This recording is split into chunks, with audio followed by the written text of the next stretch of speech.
బీసీలకు 42% రిజర్వేషన్ల ఆమోద బాధ్యతను రాష్ట్రంలోని 8 మంది బీజేపీ ఎంపీలు తీసుకోవాలని డిమాండ్ చేశారు మంత్రి శ్రీధర్ బాబు.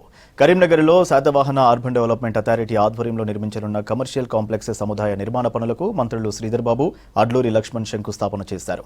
బీసీలకు 42% రిజర్వేషన్ల అంశం రాష్ట్రపతి, కేంద్రం వద్ద పెండింగ్లో ఉందన్నారు. ఫోన్ ట్యాపింగ్ కేసులో ఎవరిని విచారించాలనేది సిట్ నిర్ణయమన్నారు. ఘోష్ కమిటీ నివేదిక ఆధారంగానే కాళేశ్వరం ప్రాజెక్టుపై సర్కార్ ముందుకెళ్తుందన్నారు మంత్రి శ్రీధర్ బాబు.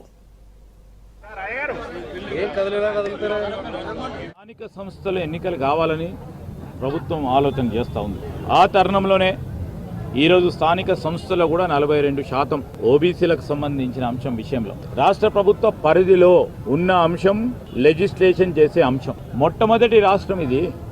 లెజిస్లేషన్ చేసి ఈరోజు మా పరిధిలో ఉన్నది లెజిస్లేషన్ చేసి యాక్ట్ చేసుకోవడానికి గవర్నర్ గారికి పంపాం. గవర్నర్ గారు ఈరోజు రాష్ట్రపతికి పంపించారు.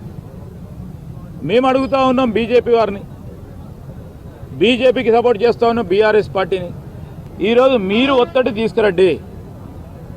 రాష్ట్రపతికి సంబంధించి మా బిల్లు అక్కడ ఉన్నప్పుడు మీకు చిత్తశుద్ధి ఉంటే తిరిగి దాన్ని ఆమోదం చేసుకొని ముందుకు రావాలి. మా రాష్ట్ర ప్రభుత్వ పరిధిలో ఉన్నది ఎంతవరకు ఉందో అంతవరకు చేసినాం. Highest body is legislature. ఆ లెజిస్లేచర్లో బిల్లు పాస్ చేయటం జరిగింది. దాన్ని యాక్ట్ చేసుకోవాలి. గవర్నర్ గారు అసెంట్ ఇస్తేనే అవుతుంది. గవర్నర్ గారు దాన్ని రాష్ట్రపతికి పంపించిండ్రు. రాష్ట్రపతికి పంపించనక్కర్లేకుండే ఈరోజు పంపించిండ్రు. ఎవరి పరిధిలో ఉంది ఇప్పుడు? కేంద్ర ప్రభుత్వం వారి వైఖరి. వివిధ పార్టీలకు సంబంధించిన గౌరవ పార్లమెంట్ సభ్యులు ఆ రోజు జంతర్ మంతర్లో పాల్గొనడం జరిగింది. వారు మాకు సంఘీభావం పలకటం జరిగింది. మీరు కూడా ఎందుకు చేయలేకపోయారు?